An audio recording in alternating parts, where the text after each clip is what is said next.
Twilight Gets a Puppy. By TDR. Chapter 66. Fall Weather Floofs. Part 2. The next day at the finish line. So where was Spike again? Pinkie Pie asked. I wanted to ask if he wanted to help announce the race with me. 2 commentators would be super awesome. Woof. Ross shrugged from under his curtain. Headache? That's too bad. Pinkie Pie shrugged, recalling the impacts from yesterday with the winds. Oh well, maybe next year.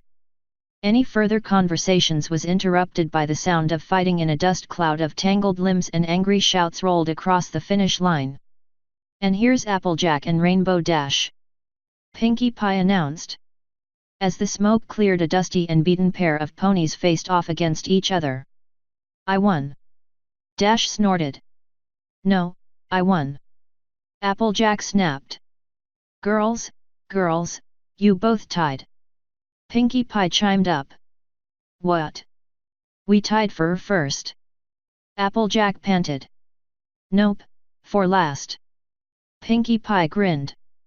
Then who won? Dash stammered. That would be me. Twilight smirked as she trotted up with a medal around her neck. What? Dash practically screamed. You said you never ran in a race before. Applejack protested. And every time we saw you, you were in the back. True, I haven't ran in an actual race before. I did, however, spend a number of years running around with a hyperactive puppy of a brother, and after that I spent a few more years training with my oldest brother to help him get ready to be in the guard. I also coached Lyra in track. She came in second, by the way. Twilight smirked, pointing to a hopping lime green pony off to the side. The books on racing I read years ago, and one of the prominent bits of wisdom they all shared was to conserve your energy until the final stretch when everyone else is tired. Wah! Dash enunciated. I still keep in shape, while I don't go on runs as often as I used to. I'm no slouch. Seriously, do you think I keep this flank as firm as it is by just reading? Twilight grinned, taunting the pair by wiggling her rear at them. Enappy! Big Mac stated from the other side of Twilight, where he had walked up to check on his sister just at the right time to see the display. The purple mare ceased her taunting, turned her head to stare wide-eyed at the large smirking stallion before her, eeped loudly, and vanished in a flash of teleportation, leaving behind nothing but a racer tag with the number 42 on it drifting to the ground.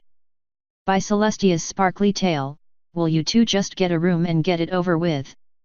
Rainbow growled up at a confused-looking Big Mac before Applejack swatted her with her hat. Seems I missed something interesting, a regal voice commented. Particularly since my tail seems to be involved in it.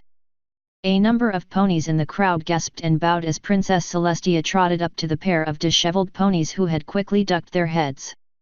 Pinkie Pie and Big Mac bowed and stepped out of the way of the pair Celestia was addressing.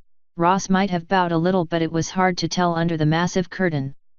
There thou are, another voice bellowed, and a dark alicorn darted up next to her sister, sweeping the bundled moon dog off the ground with her 4 hooves. Princess, what are you doing here? Applejack questioned as she glanced over at Ross. The poor pup was flailing wildly as Luna ignored his actions completely, slinging him around in a hug like a 4-year-old with a large teddy bear. Luna wished to meet with Twilight and her brothers, though mostly Ross. Spike pointed us here from the library, but it seems we just missed Twilight. Celestia commented. I also wanted to show Luna what the running of the leaves had become nowadays, rather than what it was before she was banished.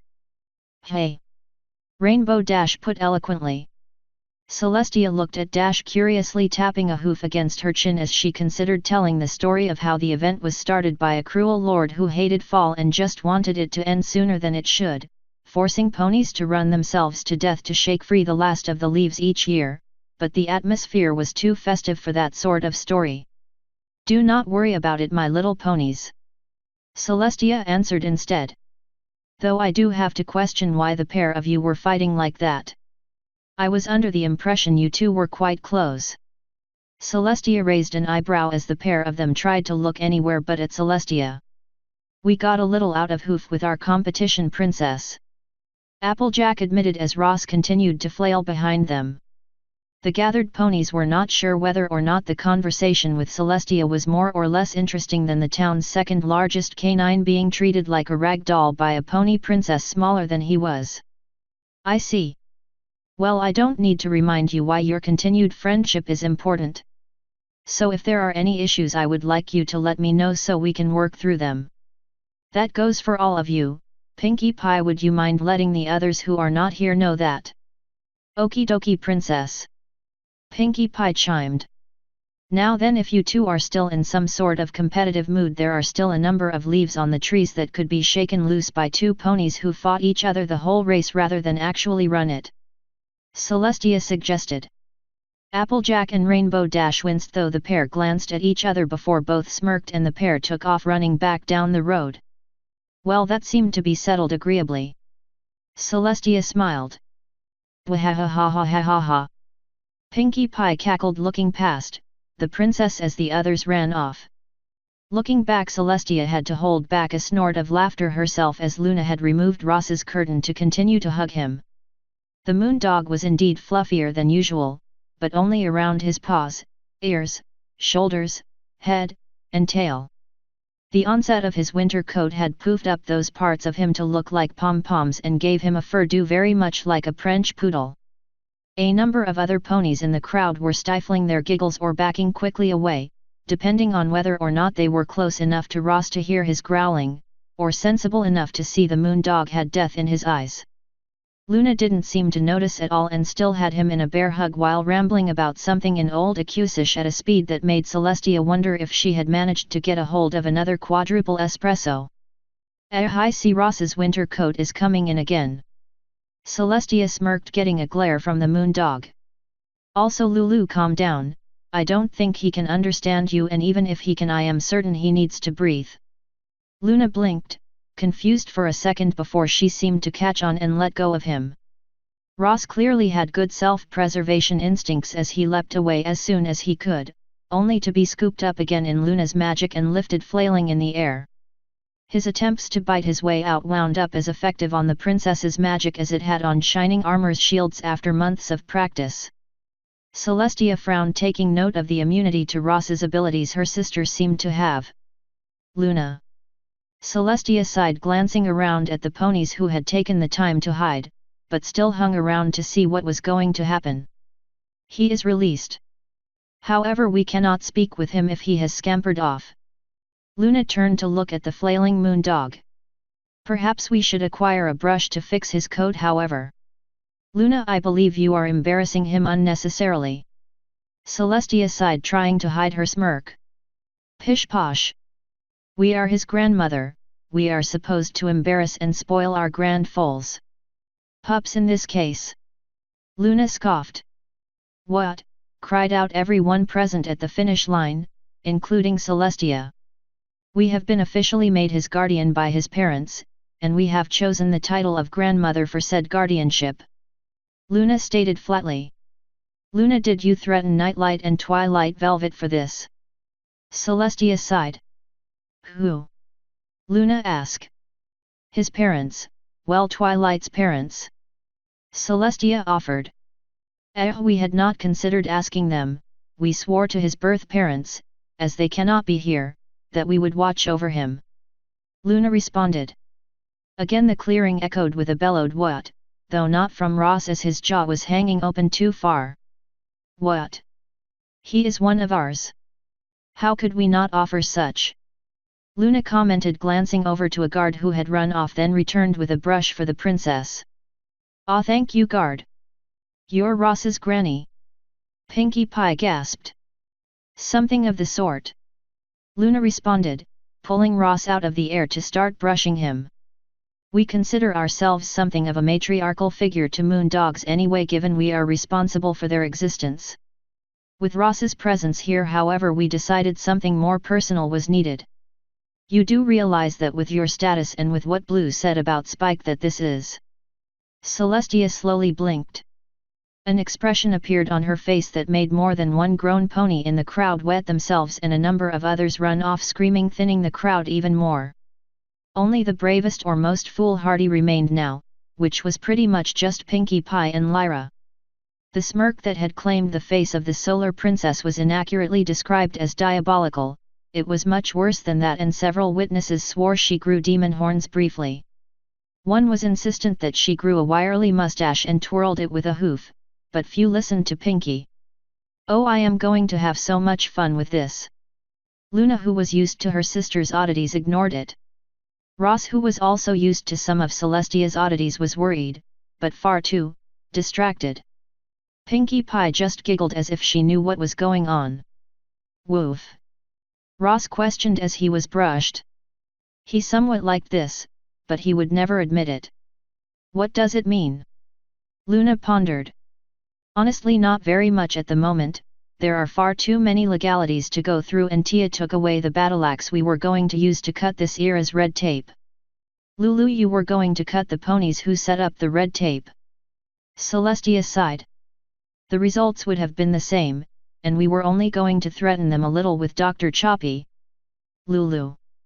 Brushy, 'tis fine, thou took Dr. Choppy away anyway. Now then, on to the meat of it." Luna continued, still trying to work out the odd floofs in Ross's coat. "We have met thine birth parents and figured out the gist of how thou came here. We wish to speak with thou and thine siblings when able about this." "So wait, does this mean that Ross is a prince?" Pinkie Pie chimed up, putting 3 and 4 together and ending up with 34. "Maybe." Celestia sighed. "His family was already of minor nobility, so it might not mean anything much, as my status means nothing in the long run for Twilight. Plus, if my sister met Ross's parents where I think she met them, the legalities will be a nightmare. We will need to see what they say before a court." "What they said was simple: thine mother wishes for grand puppies," Luna stated. "Thus we shall endeavor to seek out those that we find a good match for you." Ross flattened his ears, then buried his head in his front paws with a whine. "Rest assured we shall find only the best of possible mates," Luna cheered. "Lulu, I don't think that." Celestia sighed, torn between trying to help the moondog and wanting to see what would happen. "We shall need to think of something impressive, however. Thou art one of a kind, and only the best shall do, perhaps only another as rare, such as a goddess." Luna pondered. Cadence is claimed. Perhaps my sister is to your liking. We have heard males today like those with wide posteriors." "Luna." Celestia snarled as Ross curled up in a ball of embarrassment while Luna brushed out his coat. "Yes?" Luna asked innocently. "Aside from the fact that I do not have a big flank, I have no interest in a canine I practically helped raise." "Methinks thou protests too much." Luna smiled. "I don't date canines," Celestia hissed. "We have met all your previous lovers, dear sister, and we can safely say all thou ever date are dogs." Luna grinned. Celestia growled as Pinkie Pie giggled. Asterisk. Trixie Lulumoon paused as she was pulling her cart along the road. She lifted the brim of her hat, looking around curiously. She felt something ominous in the air, but she couldn't pinpoint what it might be. She had not progressed far in her ultimate goal. Okay, she had nodded to show for it, but she felt she had best speed it up for some reason. The mare trudged on for the first time, feeling that the clock was ticking. Author's note. Another episode done. I toyed with the idea of doing the whole race, but I found not enough would change in the long run, as Spike wouldn't be there and Ross would just bark the answers which Pinkie would interpret as really off from what he said. There wasn't enough changing to make me need to write that part. As for the rest, this was something that I had considered for a while on if I was going to bother with it. Ross being semi-adopted by Luna given her connection to the Moondogs. This doesn't answer everything I've set up, mind you, and the past isn't as important as the future after all. The next episode I was going to use had a very low amount of Twilight and Spike parts in it, so I was simply going to drop it and work with the conversation between Luna and the trio. Also, congrats on those who saw Ross's fur cut before he lost the curtain. And predicted hugs. Wrong pony, but yes, hugs. Choking deity level 1s. End author's note. End chapter 66. Fall Weather Floofs. Part 2.